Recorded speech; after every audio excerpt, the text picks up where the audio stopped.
Hello guys, I am Swarnika Verma, UGC NET educator from SLV classes. Today we are going to discuss MCQs based on research methodology for PhD entrance and NTA UGC NET JRF. Guys इस video में हम discuss करेंगे research methodology के questions जो कि 1000 questions के कुछ part इस वीडियो में कराए गए हैं। 1000 क्वेश्चंस में part by part video upload करूंगी, उसमें जाके आप सर्च करके देख सकते हैं। ओके, और ये वीडियो जो भी अपलोड होगा वो रिसर्च मैथडोलॉजी पर टोटली बेस्ड होगा, जो कि आपको हेल्प करेगा पीएचडी एंट्रेंस के लिए और एनडीए यूजीसी नेट जेआरएफ के लिए। Okay guys, and if you like my video, अगर आपको मेरी वीडियोस पसंद आती है तो आप उसको लाइक करें, शेयर करें और सब्सक्राइब करना ना भूलें। ओके गाइस, और अगर आपको मुझसे कांटेक्ट करना है तो आप मुझे फेसबुक पेज पर भी फॉलो कर सकते हैं और मेरे फेसबुक ग्रुप को भी ज्वाइन कर सकते हैं। और अगर कोई डायरेक्ट मेल्स वगैरह करने हैं तो आप uswarnika@gmail.com में मुझसे कुछ भी पूछ सकते हैं। इंस्टाग्राम पर भी मुझे फॉलो कर सकते हैं, जिससे क्या होगा कि आप मेरे कांटेक्ट में बने रहेंगे। Okay guys, now guys come to the question 201. Who said that members of the same species are not alike? Okay, ये स्टेटमेंट किसने बोला है? Option A Darwin, option B Herbert Spencer, option C best and option D good. So right option A Darwin ने बोला है ये statement कि who said that members of the same species are not alike. Okay, now guys come to question 202. A researcher divides the population into PG graduates and 10 plus 2 students, and using the random digit table he selects some of them from each. Okay, this is technically called. तो यहाँ पर एक researcher है जो divide कर रहा है 1 2 3, यहाँ पर पीजी के स्टूडेंट्स हैं, यहाँ पर ग्रेजुएट्स हैं। ओके, और यहाँ पर 10 प्लस 2 हैं। ओके, ये रिसर्चर ने डिवाइड किया है। और डिवाइड कैसे किया है, कौन से प्रोसेस से? रैंडम डिजिट टेबल के जरिए ये मतलब डिवाइड कर रहा है और इसमें से कुछ मतलब सेलेक्ट कर रहा है फ्रॉम ईच। ओके, तो रैंडमली सेलेक्ट किया जा रहा है। तो मान लीजिए इसमें 6 हो गए, इसमें 5 हो गए, इसमें 4 हो गए। ओके, यहाँ पे कोई भी फिक्स नहीं है कि तीनों में से ही प्रॉपर मतलब तीनों में से ही सेम उठाना है। ओके, कहीं पे भी फिक्स की सिचुएशन नहीं है, यहाँ पर रैंडम डिजिट टेबल की यूज़ किया जा रहा है। तो ये तो पहले से पता ही है, जो भी सैम्पलिंग है ये कौन सी है? रैंडम सैम्पलिंग तो है, लेकिन इस पूरे सैम्पलिंग का क्या नाम है? स्ट्रेटिफाइड रैंडम सैम्पलिंग, जिसमें कि ये तो पता होता है कि कुछ मतलब पॉपुलेशंस को डिवाइड किया जा रहा है। ओके, डिफरेंट डिफरेंट कैटेगरीज में, लेकिन यहाँ पे फिक्स तो नहीं है। ओके, तो ये क्या हो गया? Stratified random sampling. और इसमें क्या होता है, जो भी डेटा वगैरह होती है रैंडमली सेलेक्ट की जाती है। ओके, और फिक्स नहीं रहती है कि इस ग्रुप में इतने ही रहेंगे। तो ये क्या हो गया? Stratified random sampling. फिर से क्वेश्चन को देखते हैं। बोल रहा है a researcher divides the population into PG graduates and 10 plus 2 students and using the, क्या यूज़ कर रहा है? रैंडम डिजिट टेबल को यूज़ कर रहा है। And he select some of them from each, मतलब कुछ लोगों को वो उठा रहा है और पूरे में से, फ्रॉम ईच में से, यानी पीजी में से भी ले रहा है, 10 प्लस 2 और ग्रेजुएट्स में भी ले रहा है। ओके, यहाँ पे कहीं पे भी फिक्स नहीं है, तो पीजी में से वो ले सकता है 6, 10 प्लस 2 में से मान लीजिए 1 लिया, ठीक है, और ग्रेजुएट्स में से 5 लिया, तो फिक्स तो है नहीं। ओके, और ये जो भी डेटा कलेक्ट हो रहा है, यानी जो भी स्टूडेंट को इन्होंने उठाना है वो क्या है? रैंडमली सेलेक्ट किया जा रहा है। ओके, रैंडम डिजिट टेबल के जरिए सेलेक्ट किया जा रहा है। तो ये क्या हो गया? एक तरीके का रैंडम सैम्पलिंग हुआ ही हुआ, लेकिन ये क्या हो गया?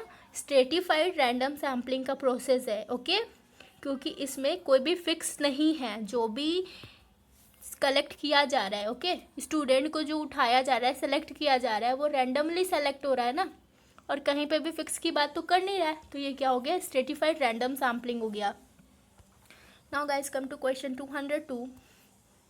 203. A researcher divides his population into certain group and fix the size of the sample from each group. Okay, इसके पहले मैंने जो क्वेश्चन कराया उसमें कहीं पे भी फिक्स का नाम नहीं था, फिक्स कहीं पर भी नहीं लिखा था, इसलिए वो क्या हो गया? Stratified random sampling. लेकिन यहाँ पर है कि रिसर्चर पॉपुलेशन को डिवाइड कर रहा है सर्टेन ग्रुप से, मान लीजिए A B C D. Okay, और इसमें से इसने क्या बोला है कि जो भी वो सैंपल उठा रहा है वो फिक्स है, साइज उसकी फिक्स है, यानी यहाँ से इसको 5 उठाना है तो यहाँ से भी 5 उठाना है, यहाँ से भी 5, यहाँ से भी 5 उठाना है। ओके, फिक्स ही उठाना है। तो ये क्या हो गया? क्वाटा सैम्पलिंग हो गया, ओके, क्वाटा सैम्पलिंग। ठीक है, फिर से क्वेश्चन को देखते हैं। Researcher divides his population into certain groups, A B C D में उसने सर्टेन ग्रुप्स में वो डिवाइड कर दिया, और fix the size of the sample from each group, okay.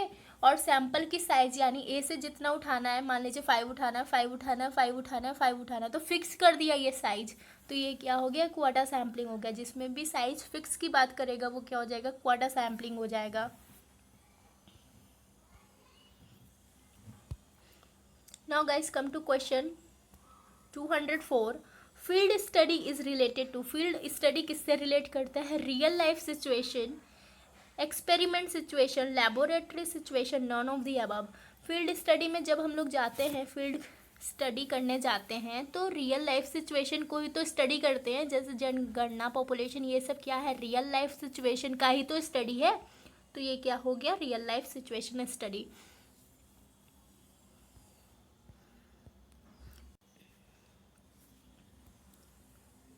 Now guys come to question 205. Attributes of objects, events or things which can be measured are called. Attributes जो होता है objects का, events का और things का, उस जो measured हो सकता है, जो नापा जा सकता है, उसको क्या बोलते हैं, क्वालिटेटिव मेजर्स, डाटा, वेरिएबल्स और none of these. So variables को बोलते हैं, ओके। सो राइट ऑप्शन क्या हो जाएगा, option C, variables. Now come to question 206. An example of scientific knowledge is, scientific knowledge की एग्जाम्पल क्या है, authority of the prophet of great man, social traditions and customs, religion, scriptures, laboratory and field experiment। तो यहाँ पे किसकी बात कर रहा है, साइंटिफिक नॉलेज की ना, विज्ञान की बात कर रहा है। तो विज्ञान से रिलेटेड, साइंस से रिलेटेड क्या है, एक ही है, लेबोरेटरी एंड फील्ड एक्सपेरिमेंट जो है वो साइंस से रिलेट कर रहा है। तो कुछ ऑप्शंस से भी देख के समझ सकते हैं कि आंसर क्या है। लेबोरेटरी एंड फील्ड एक्सपेरिमेंट जो है साइंस नॉलेज है, तो an example of science knowledge is option D, laboratory and field experiment. Now guys come to question 207. Generalised conclusion on the basis of a sample is technically known as, जो generalised conclusion होता है किसी भी sample के base पे जो conclusion बनाया जाता है उसको क्या बोलते हैं, okay. So option A, statistical inference of external validity of research. Option B, data analysis and interpretation. Option C, parameter inference, and option D, all of the above. So right option होगा statistical inference of external validity of the research. Okay, ये option है जो right answer है, जो बताता है generalise conclusion, बताता है किस बेसिस पर, सैंपल के बेसिस पर। वो क्या हो गया, statistical inference of external validity of research, okay. Now guys come to question 208. A researcher selects only 10 members as a sample. एक रिसर्चर है जो सैंपल में से 10 मेंबर को सेलेक्ट कर रहा है from the total population of 500, okay. 5000 का टोटल पॉपुलेशन है, उसमें से ये सिर्फ और सिर्फ 10 मेंबर को ही सेलेक्ट कर रहा है, and considered it good because, इसको कंसीडर भी कर रहा है कि ये गुड है। इसका कारण क्या है देखते हैं। He was a good researcher, he was guided by his supervisor, the population was homogeneous, all of these.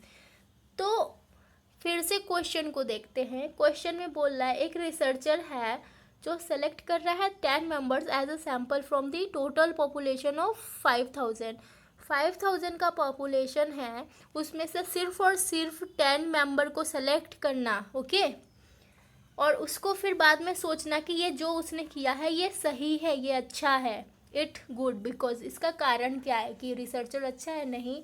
Researcher किसके द्वारा गाइड किया गया, सुपरवाइजर के द्वारा, नहीं। क्योंकि पॉपुलेशन क्या है, होमोजीनियस नेचर में है, ओके, होमोजीनियस है, इसीलिए उसने 5000 में से 10 मेंबर को सेलेक्ट किया है, और ये सही भी है, ये अच्छा भी है, ओके। तो राइट ऑप्शन हो जाएगा option C, the population was homogeneous. Now guys come to 209 question, which technique is generally followed when the population is finite, okay. तो जब पॉपुलेशन फाइनाइट होता है, यानी पॉपुलेशन जब लिमिटेड होता है, तो कौन सी टेक्निक फॉलो की जाती है। Option A, area sampling technique, option B purposive sampling technique, option C systematic sampling technique and option D none of the above.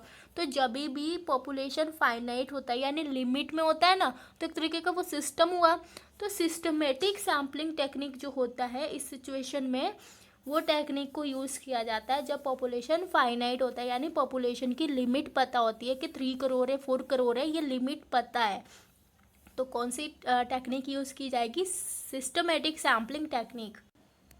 Now guys come to last question 210। यहाँ पर the research होगा ही नहीं, the research antagonistic to ex post facto research is. वो research जो antagonistic से ex post facto research तक है वो क्या होता है? Option A experimental studies, option B normative study, option C library research and option D all of the above, यानी चारों में से सब, तीनों में से सब। ओके तो बोल रहा है कि एंटागोनिस्टिक से लेके एक्स पोस्ट फैक्टो रिसर्च जो होता है वो किस चीज़ की स्टडी होता है? तो एक्सपेरिमेंटल स्टडी होता है। Option A is the right answer, experimental study. Okay फिर से देखते हैं, द